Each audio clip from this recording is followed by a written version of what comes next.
Muito bem, estamos aqui de volta no nosso programa Ideia Livre, Maçonaria 2. Maçonaria 2. E agora vamos de novo com o nosso querido professor José Lariquia, que é um nosso membro maçom da maçonaria brasileira, dos altos corpos, como a gente diz, é grau 33, que é o grau máximo do rito a que ambos pertencemos, rito escocês antigo e aceito, é um dos rituais maçônicos aqui no Brasil e no mundo. E nós vamos agora descontrair um bocadinho para, saindo um pouco, fazendo um interregnozinho entre a história inicial de França e Inglaterra. E antes de entrarmos na maçonaria histórica no Brasil, eu vou pedir para descontrair um pouco, para cometer algumas heresias maçônicas até onde pudermos e desafiar o nosso professor José Lariquia, por exemplo, para me falar sobre alguns segredos da maçonaria. Por exemplo, todo maçom, meu caro José Lariquia, está sempre vestido de preto. Todo mundo de preto, terno preto, gravata preta, camisa branca. Por que esse preto maçônico, hein, Lariquia? Boa noite, Ramazini. Muito obrigado por essa segunda acolhida belíssima nesse programa Ideia Livre, patrocinado pelo Grupo Espírita Irmãos Demétrios. Belíssima obra que você administra, juntamente com sua família. Então, é um prazer muito grande. E a pergunta que se faz é essa, né? Por que todos de terno preto? Inicialmente, vamos fazer uma ressalva, não tem nada a ver com os Homens de Preto que o cinema nos apresenta. Pois é um filme muito interessante, né? Muito engraçado. Eu tomo como uma excelente comédia, meus sobrinhos pequeninos, meus sobrinhos netos gostam muito. A roupa de cor negra, ela representa o luto, não é? O luto. O luto, não é? Esse luto, então, por que estamos de luto? Estamos de luto pela ignorância, pelo fanatismo e pela ambição que campeiam no mundo. Não é? E exatamente por isso, Ramazini, por esse luto, é que a maçonaria, a pouco e pouco, tem que, na sociedade onde ela desponta, injetar ética, moral e espiritualidade, que é a única forma de combater a ignorância, o fanatismo e a ambição. Não há outra. Não é? Ideias não se combatem com balas, se combatem com outras ideias, ideias melhores. Não é? Então, nada melhor do que injetar sempre, e se possível, desde a mais tenra idade, nas crianças, a ética, a moral, a espiritualidade, que certamente irá formando um mundo que a pouco e pouco vai se tornando melhor. Não é? Essa é a missão hoje do maçom. Não poderemos mais desfraldar bandeiras românticas. Não temos mais uma independência para fazer, somos independentes. Não temos mais uma república a proclamar, somos republicanos. Então, o que temos que fazer? Temos que reforçar ao longo de nosso país, exportando para o mundo a ética, moral e espiritualidade. Você pode até me dizer, é um termo que o Jones e eu usamos, nosso querido mestre Jones, em nossos encontros na Baixada Fluminense, onde levamos um curso de maçonaria, uma vez por mês, para aprendizes maçons. Desfraudamos uma bandeira quixotesca. Não importa. É preciso começar. É fazendo o que se faz. Se ficarmos só no campo do dever ser, nada será feito. Não é? Espiritualidade. Virtudes em ação. Vamos pôr em ação. Eu tive a honra e a alegria de ser um aluno desses professores que aqui estão. Eu fui um aluno desse curso e nas minhas lides maçônicas sempre disse que eu separava muito a maçonaria dos maçons. Por serem os maçons seres humanos falíveis. E talvez eu faço aqui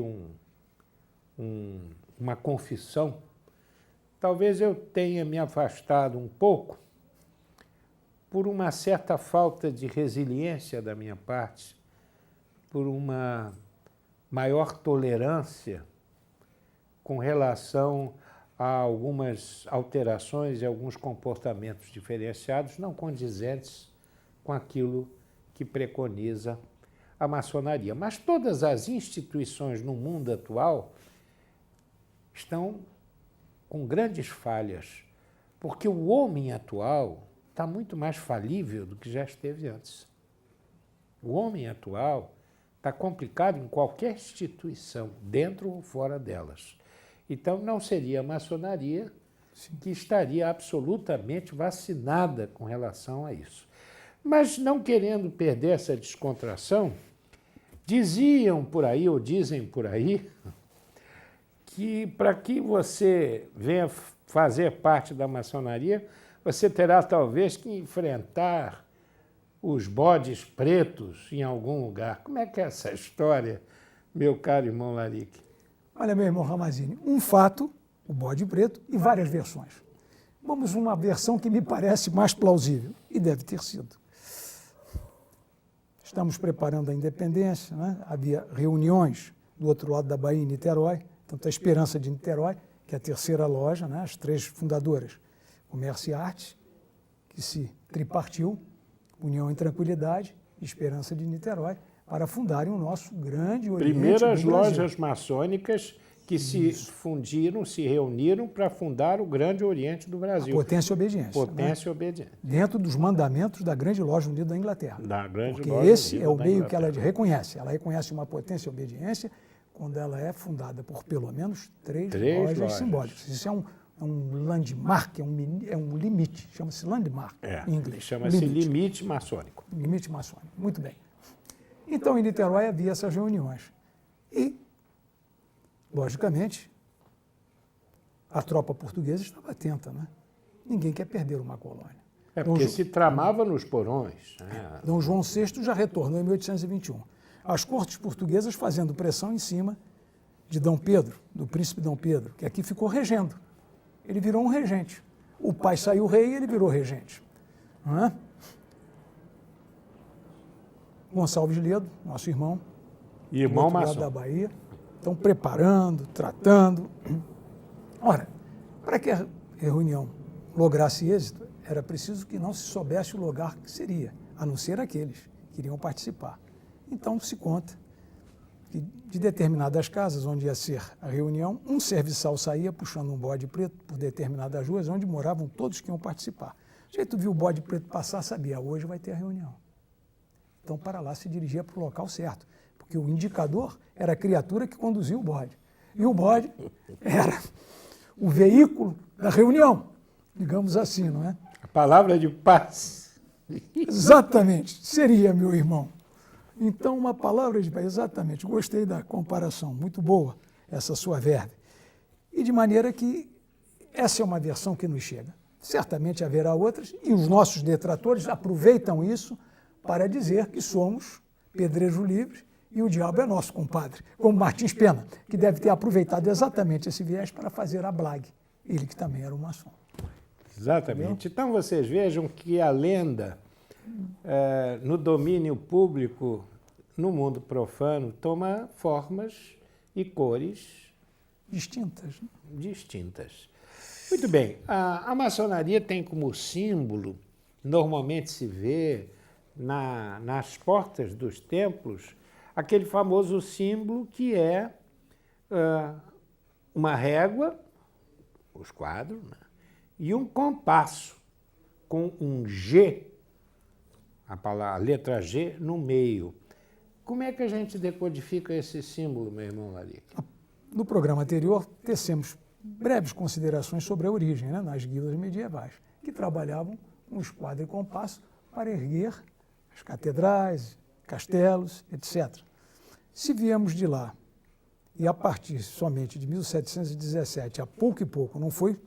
Chegou aqui o dia 24 de junho de 1717, todo operativo sai fora e só fica o especulativo. Aquele que vai se dedicar ao estudo da ética, da moral... Não foi assim. Foi a pouco e pouco. E digo mesmo, ouso dizer, que lá pelo meados, então mais para o final do século XVIII, é que ela foi se tornando absolutamente especulativa. Especulativo. Né? Mas usou-se em homenagem à tradição, aí vem a força da tradição, os instrumentos iniciais, e dando-lhes valores. Aí o esquadro passa a representar determinados segmentos, o compasso outro, entendeu? Mas já à luz de uma especulação que é ética, que é moral, que é espiritual, que é de estudos, mas incorporando, sem desprezar a origem, que era de construção. Erguia-se o edifício concreto. E hoje, qual é o edifício que está se erguendo com esse esquadro e compasso? O edifício social. É o edifício social. Por isso estamos nos burilando para sermos também uma pedrinha nesse edifício social. E esta pedra levando para a sociedade o de melhor. O campo sempre insistindo no campo da ética, da moral e da espiritualidade. Porque não há outro caminho neste século XXI, creio eu, para o nosso planeta. Outra coisa não me parece pregar outra coisa o nosso Papa Francisco, né? O apóstolo, o discípulo da humildade, isso que ele leva nas suas mensagens. Sempre. Com certeza absoluta. Não é? Eu tenho boas lembranças do meu velho pai, que era pai e irmão, né? Saudoso pai, que se foi aos 52 anos, e que chegou ao 32º grau, portanto, o penúltimo grau da maçonaria filosófica, porque o último é o 33. Filosófica escocesa. Filosófica escocesa, do qual faz parte o nosso irmão Larica e o nosso irmão Jones. Estou aqui cometendo... Fazemos, você também dela faz parte. Dela faz parte também. Então, meu pai tinha uma frase que me ocorreu quando eu conversava com Larica, e ele me dava exatamente essa figura de retórica bonita que ele usou agora do edifício social. Meu pai dizia que tinha um sonho. Eu tinha um sonho. Que quando uma pessoa passasse do outro lado da calçada, do lado de cá as pessoas comentassem: olha, aquele homem que está indo lá, ele é tão bom, tão correto, tão honesto, tão leal, que ele deve ser maçom. Deve ser maçom. E esse era o grande sonho de meu pai. Porque essa era a grande proposta. Essa é a grande proposta da maçonaria. A maçonaria não é uma instituição que agrega pessoas capazes de promoverem tráfico de influência para colocação, para emprego, para benefício material. A maçonaria reúne as criaturas para dar-lhes essas ferramentas bem claramente decodificadas e exercitadas na oficina, e esse é um termo nosso, para que elas possam ajudar na edificação desse edifício social tão importante. Então, é essa a grande proposta. Mas existem alguns contrapontos que as pessoas reclamam e eu queria que você colocasse isso para nós. Por que não da mulher na maçonaria? Ramazini, a mulher, ela pode ingressar na maçonaria. E pasmem, assim como os ateus. No nosso programa anterior, eu tinha dito a você que falaria disso depois. Não é? Podem sim.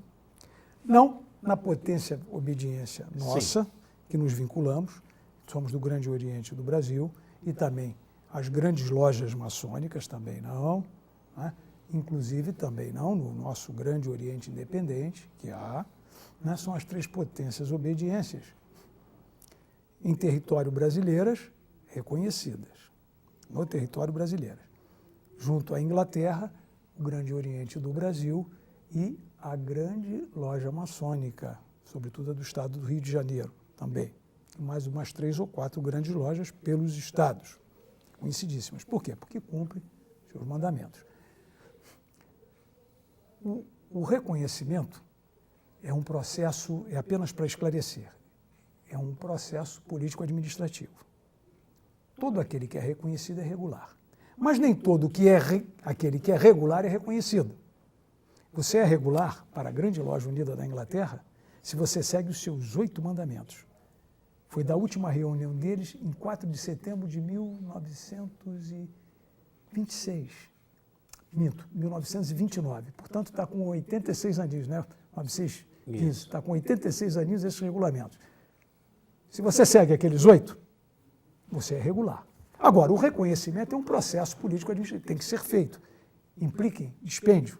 Nós assinamos seguir aquilo ali ao adentrarmos. Exatamente. Então, nesse sentido. Agora, o Grande Oriente de França, que se equivale à Grande Loja Unida da Inglaterra, a Grande Loja Unida da Inglaterra, na Europa insular, sobretudo, no continente americano, muita influência, muito grande, e também na Europa continental. Mas a Grande Loja, o Grande Oriente de França não lhe fica atrás. Ele também tem uma influência grande e ele aceita ateus e aceita mulheres. Via uma potência e obediência interessantíssima. Le droit humain, os direitos humanos. No Brasil nós temos uma loja belíssima, chama-se Loja Isis, fundada em 1923. Portanto, ela está com 92 anos. Ela é mista, homens e mulheres. Trabalham no rito escocês antigo e aceito, não é? E são sérios em seus trabalhos. Apenas eles não são visitados por nós, nem nós os recebemos em visita, porque estamos vinculados à Grande Loja Unida da Inglaterra, que não permite o ingresso de mulheres, entendeu? E sempre que somos convidados, só lá vamos, só podemos ir quando é aberta, quer dizer, para todos. Não é uma sessão maçônica. Somos convidados, vamos, participamos, às vezes uma palestra ou outra, mas aberto, como se estivéssemos aqui no Ideia Livre. Respeitamos isso, porque isso é a determinação do nosso Grande Oriente do Brasil. Sim. Você pode visitar num convite aberto, jamais em um templo fechado. Isso não fazemos. Senão estaríamos sendo perjúrios. Não é? Essa aqui é a verdade, respeitar. Mas agora um convite aberto é como uma reunião social, socialmente. Aí não. Aí você não está indo como maçom. Vamos até com indumentária comum, trajes comuns. Não vamos com a indumentária maçônica, nem levamos nossos aventais. Né? Então pode haver mulher. E ateus também. Mais um pouquinho da mulher, aí vai dizer, e por que a Grande Loja Unida da Inglaterra, em pleno século XXI, ainda não mudou isso? Se estão sob a égide de uma mulher. E o grão-mestre-geral é primo dela, é o Duque de Kent. O soberano grão-mestre-geral da Grande Loja Unida, se não me engano, ainda é ele, o Duque de Kent, que é primo da Rainha Elizabeth. E mais uma vez eu lhe digo, meu irmão Ramazzini, a tradição. Por quê? O começo foram em 2 cervejarias e 2 tabernas. Você sabe disso. As lojas se reuniam nisso. E nos parece que vinhos, mulheres e canções não iam dar muito certo. Então, quando foi feita a regra, um pouco depois, já não havia talvez motivo para isso, porque a regra vai ser estabelecida em 1723. E aí já tem sedes. Já tem sedes, né? Em 1717, o nosso primeiro grão-mestre da Grande Loja Unida da Inglaterra, Anthony Sire, viveu de 1692 a 1741 e foi soberano grão-mestre-geral de 1717 a 1718, achou por bem não permitir, naquele momento. Tinha sua razão. Estavam em tabernas e cervejarias. Mas, passados os anos, houve uma reunião presente no Grande Oriente de França com a Grande Loja Unida e eles questionaram. Vem cá, você já não se reúne mais em tabernas e cervejarias. Não, não nos reunimos em templo. Então, por que a não aceitação das mulheres?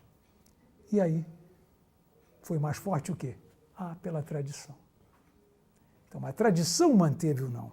Não há mais outras respostas que não... Pelo menos no meu sentir e no meu intuir. E não estou só nesse raciocínio. Nosso mestre Jones também raciocina com isso. Somente a tradição, Larica, que mantém.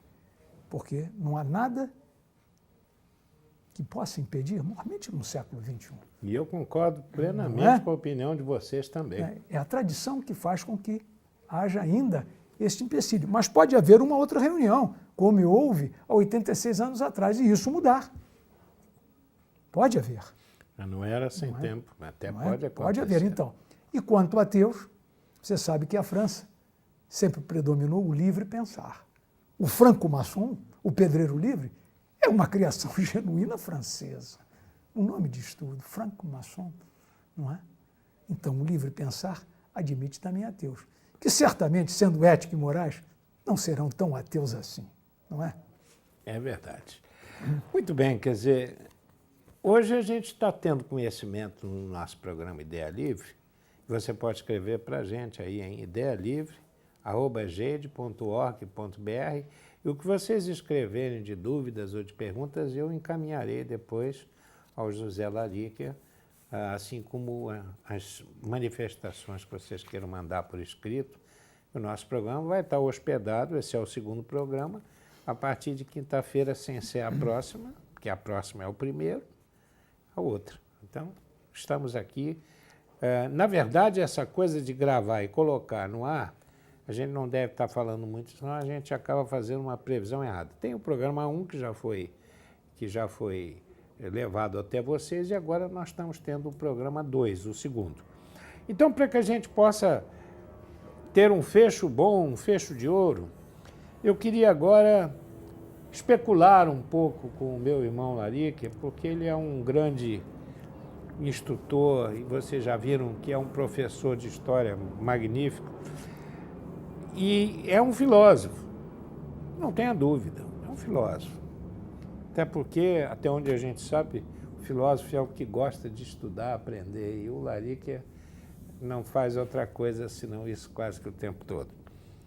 Então, eu queria que você falasse um pouquinho agora, um pouco burocraticamente, um pouco filosoficamente, você vai saber dar a medida, de como e por que se tornar institucionalmente um maçom na maçonaria brasileira.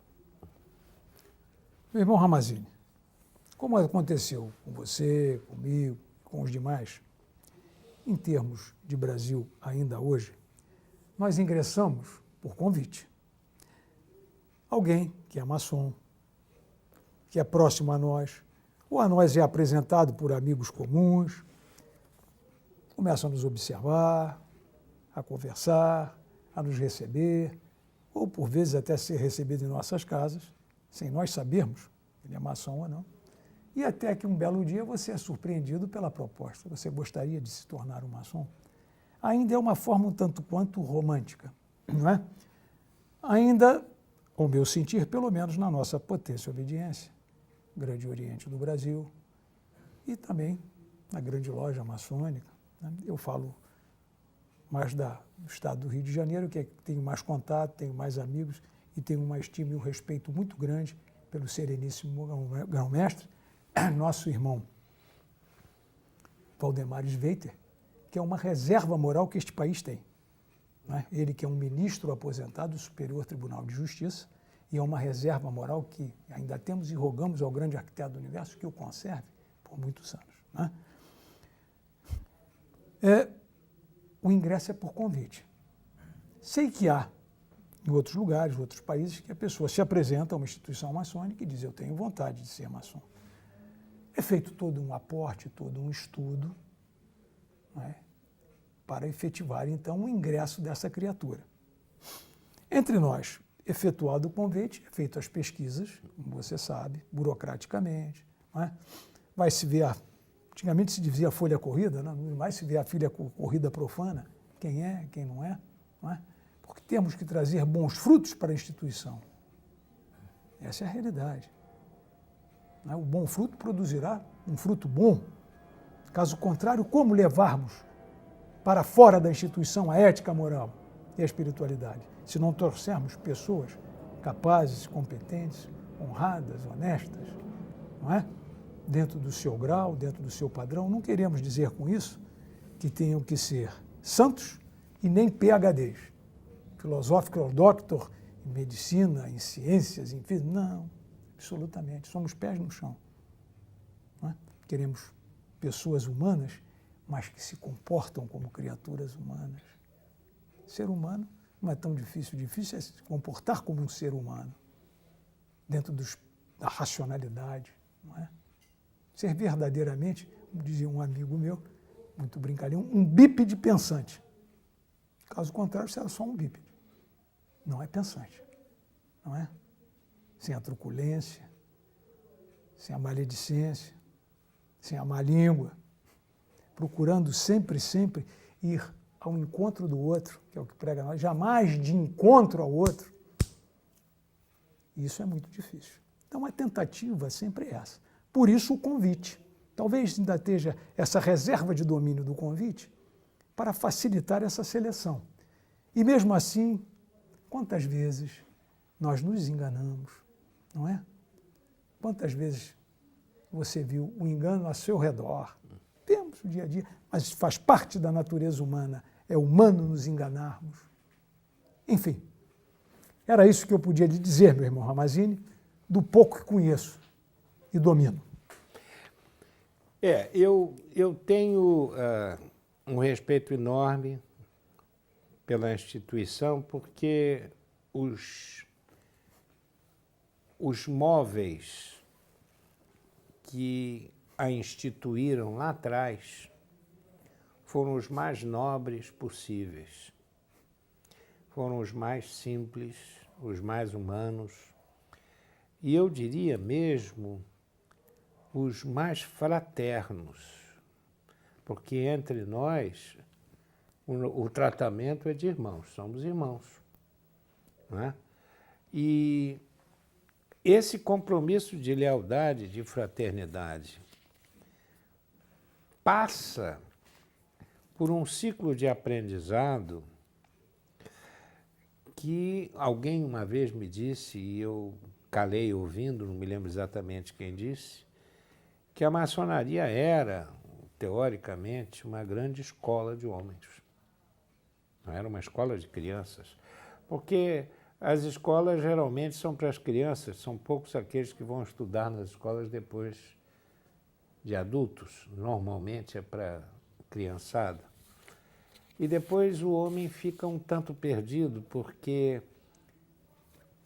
pode chegar à idade adulta carecendo de princípios morais, éticos, de espiritualidade. E a maçonaria, teoricamente, se propõe a levar essas criaturas numa sequência coerente, didática e exigente, exatamente esse tipo de proporção de conhecimento. Tanto que, até onde nós podemos dizer, e conhece muito mais o meu irmão Larique, mas a gente pode dizer que, por exemplo, nas lojas, chamadas lojas simbólicas, não é? Cujos graus vão de 1 a 3, e os graus da maçonaria filosófica, que é uma complementação opcional para quem quer estudar e seguir, que deveriam todos aqueles que são irmãos maçons seguirem, do 4 ao 33, é ensinamento. Só que na loja simbólica, até onde a gente pode dizer, o grau inicial, se você entra, passa por toda essa triagem, é aprovado, e passa por todo um processo íntimo nosso, litúrgico, você vai ao grau 1, que tem como nome o aprendiz. E lá você vai exercer por um determinado período a função de um aprendiz mesmo, em todos os aspectos. Mormente o aprendiz moral. Porque você vai ter que se submeter, tendo você a gradação que tiver, tendo você o QI que você tiver lá no processo, você é aprendiz, você é aprendiz. O grau 2 é o de companheiro, porque só depois que você aprende, você talvez consiga entender o que é o companheirismo. E só depois de um bom tempo de companheiro é que você chegará ao grau máximo da maçonaria simbólica, que é o grau de mestre. Ou seja, lá, se chegar a esse grau, pressupõe-se uma caminhada, mas com um exercício constante de aquisição de virtudes, de valores, de exercício moral, leal, verdadeiro, com embates, porque somos seres humanos, mas com respeito, disciplina e lealdade.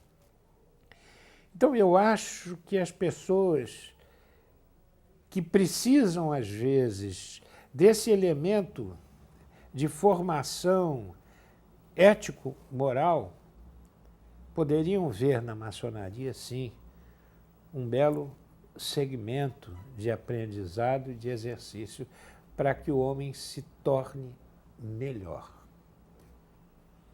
Eu entendo a coisa dessa forma. Por isso, meu caro irmão Larique, eu queria que você agora, nesse encaminhamento final, se sentisse livre com esse microfone, com a sua palavra sábia acerca de maçonaria, com a sua bela memória, deixasse e preparasse uma mensagem para todos aqueles que estão na nossa ordem e para aqueles que gostariam de estar na nossa ordem. Que você possa deixar as tuas palavras de estímulo e de orientação a eles no nosso programa. Inicialmente agradecendo, né, as oportunidades nesses 2 encontros, né, matamos as saudades, estávamos há algum tempo sem nos vermos e conversamos sobre a nossa sacrossanta instituição maçônica. Importantíssimo isso. A mensagem que fica para todos, e aqui também para aqueles caríssimas pessoas que estarão a nos assistir, não é? O programa fica hospedado no site. Não é? Fica. Maçonaria, uma escola de formação de consciência e de transformação humana. Isso é que ela é, no final. Transformar consciências, tornar o sujeito, a criatura humana, o homem, todos à sua volta, o gênero humano, mais ético, mais moral, mais espiritual. Formar a consciência. Isso produzirá transformação. E essa transformação jamais poderá ser esmorecida, sempre, sempre. Ao ingressar nas nossas lojas, é com esse pensamento que temos que entrar. Temos que nos preparar para levarmos lá para fora, para o mundo profano, aquilo que ele tanto necessita, tanto carece, tão sedento que ele anda, de ética, de moral e de espiritualidade. Isso, creio eu, ser apenas, não um conselho, mas um lembrete para os nossos irmãos, não é? Um lembrete que forma todo um campo de pensar, que internamente nós chamamos de nosso egrégora, né? É um campo de pensar, é isso. Uma ideia livre é um campo de pensar, não é? E que se espalhe por todo o universo, não é? Construído por aquele que nós chamamos sempre, sempre de grande arquiteto do universo. Porque a cada momento estamos nos construindo e ele constrói a todos e a cada um de nós. Muito obrigado, meu irmão Ramazini, por essa oportunidade e creio que até um outro encontro, quem sabe. Com certeza teremos. Vamos falar sobre um tema em que eu me emocionei ouvindo você falar sobre ele, dentre os muitos que esse homem fala, mas esse homem fala sobre Pedro II de uma forma que eu não vou privá-los um momento de ter nesse novo programa José Larique, com um professor de História falando de Pedro II. Vou fazer uma brincadeira com vocês antes de agradecer a presença do meu irmão Larique. Toda vez que você encontrar alguém que assinou a sua assinatura e botou 3 pontinhos, claro que a gente entende qual é a posição desses 3 pontinhos, quem é maçom, mas coloca lá 3 pontinhos, pode imaginar que é alguém que está buscando moral, ética e espiritualidade. Moral, ética e espiritualidade, no exercício pleno. Pensa nisso, que é um dos caminhos, é uma das teses para a gente especular sobre os 3 pontinhos, assim como a tese do bode. É uma sugestão que fica: ética, moral, espiritualidade. Meu caro irmão Larique, muito obrigado. Obrigado ao nosso querido Jones, que nos trouxe você de volta. Estava com saudade, um grande irmão, um grande professor, um grande companheiro, e que me deu uma alegria enorme estar junto com ele aqui. A vocês, eu desejo que permaneçam na nossa sintonia, idealivre@geide.org.br, no nosso canal do YouTube Geide TV. Você poderá estar acessando, através das nossas conversas, novas ideias, porque as ideias livres estão no ar. Muito obrigado pela atenção de vocês e até a volta.